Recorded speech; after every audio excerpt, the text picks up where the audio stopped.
Welcome to DFS Insights. In today's UFC First Insights, we're giving you a sneak peek at the upcoming 304 card.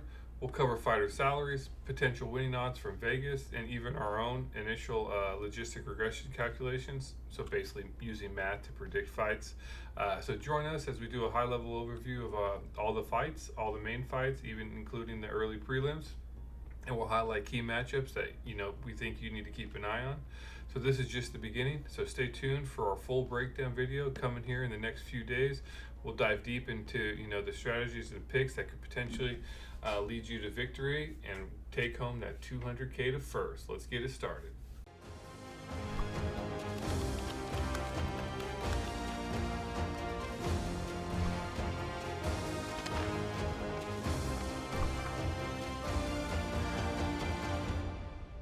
Yes, I'm definitely excited about this. So with everyone's line of success as our top priority, this is where David and I we're gonna dive deep. We're kind of touching the surface here. We dive deep on our next video on Thursday, Friday-ish. But this is what we're gonna pick the fight matchups that we think you should be targeting. Put yourself in the best position to be at the top of that leaderboard at the end of the night. So, yeah, we're gonna show you a couple of stuff from uh, our what's the word I'm looking for here? Proprietary, uh, you know, lineup construction stuff that we have. Um, so yeah, sorry, I'm just jumping all over the place. I'm pretty hyped for this card.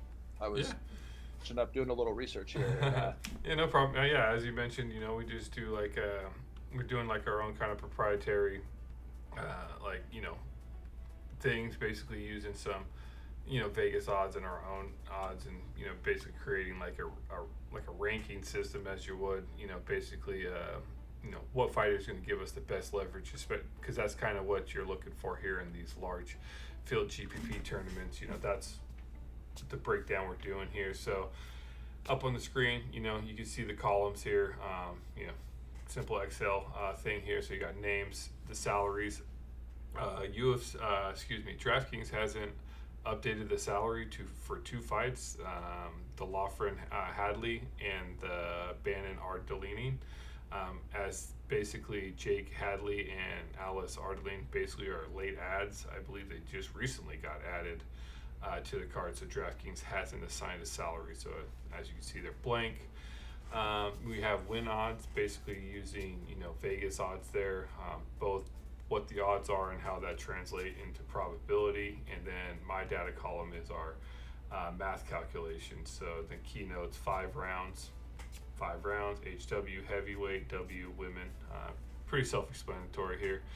And yeah, the yellow ones are basically fighters that have 3 or less fights in the UFC. So those ones, we target to do even more like video research and things like that. So enough of explaining what the sheet is, but let's get into it, what you guys are here for. So yeah, this fight looks pretty crazy, huh? Looking at it, it's 14 fights, so definitely be looking for those inside the distance finishes and round one potential victories there. Obviously, I know you look for those anyways, but typically with the lower fight cards, 10, 11 fights, getting 6 wins, you can still place up there in the money. But with these larger fight cards, it's basically comes down to picking not only 6 winners, but the 6 inside the distance or round one finishes as well. So who do you got as potential picks here? Just before getting to we're gonna do our full breakdown here in a few days, but I got a few just looking, comparing the Vegas odds to our math data that I'm going to start, looking into here. So, yeah, I was just mentioning right before we hopped on the Manel Kopp and Muhammad Makayev fight. I think we have a future champion coming out of there. We got Muhammad Makayev. I love watching him fight. This dude's a beast. I think he gets the finish. He's been dominating. He's undefeated. And even Manel Kopp, he lost his first 2 in the UFC, and he's been on like a 4 to 5 fight win streak. So I don't see that fight going the distance. And Yeah, that at 8,400 and getting a good finish. Um, I know the odds there say it's pretty close, but I see Mikhaev just not being able to be stopped. So that's my favorite fight. What do you kind of got going on?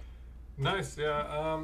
Still doing the research here, but I'm like just looking at this because our math data has been, you know, really reliable. We've been hitting, we were 11 for 12 on 303, then we were 8 for 11, and then 8 for 11. So we're pushing close to 80%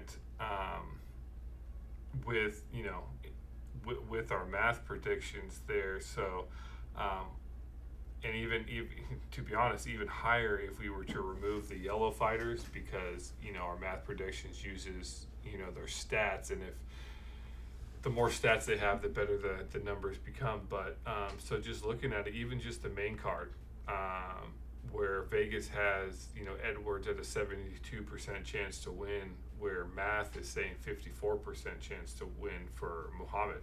So I'll be looking at that one because that's a potential huge leverage play there. If Muhammad could get that win at 7,400 salary, he'll be the lower owned fighter, obviously, of the two. So be looking at that one. Moving down, another potential. It looks like the Loughran Hadley fight. We have to wait more about the salary to see if I like that, but looking at that fight, be doing a little bit more research due to Loughran not having it more fights, but the math there is saying Hadley wins. He is coming in late to the fight, so I'll be definitely looking at like his weigh-ins specifically there. The heavyweight fight, Brzezinski versus Parkin. There's a difference there with the Vegas and the math odds. So just looking at like those things that, one, we're using our own math calculations. So if you're watching the video, you're going to get the upper hand there too. So I'm going to be using this to do mine. So be looking at that, because I mean been basically doing these math for about 300 fights now, and including the yellow fighters, the less than three, we're about 65% on the last 300 fights. You remove the yellow fighters, and we're pushing about 82 percent, which is great there. So I'll be definitely looking at that data. So. Yep, I'm with you. You and I both had perfect cards last, on this fight night, but man, I still didn't place as high as I usually do, probably because there was only the 11 fights. So having the 13 fights, I'll be relying on the math heavy for sure. Mm-hmm. Yeah, so those are, looking at that those are just, our first insights here. Tell us what you think. Make sure you hit that like, subscribe, notification bell. Obviously we're going to be doing more research, and then come here, I believe, Thursday, Friday, we'll be doing another recording where we break down our 3 key fights, and those that you definitely want to tune into that, because we actually get into detail there on exactly one, the fights that are more likely going to end up in that optimal lineup. We were 2 for 3 last week with the optimal picks there. Garcia and oh my gosh, it was the main event. I'm blanking it right now. The women. Oh my gosh. Amanda Lemos. Thank you. Lemos lost. Yeah, it was. We covered Lemos and Jandaroba. Yeah. Oh my gosh, she was a beast. Just blanked that, and I actually had her several lineups. Well, but yeah, so yeah, it doesn't hurt. Pay attention. Also, drop in the comments below who you think your picks are, and if you want us to comment on that and give us your feedback, and where we have them, be more than happy to expand on our video here. So yeah, I'll let you take it away, David. Right on. Yeah. So David and I, we do this first look.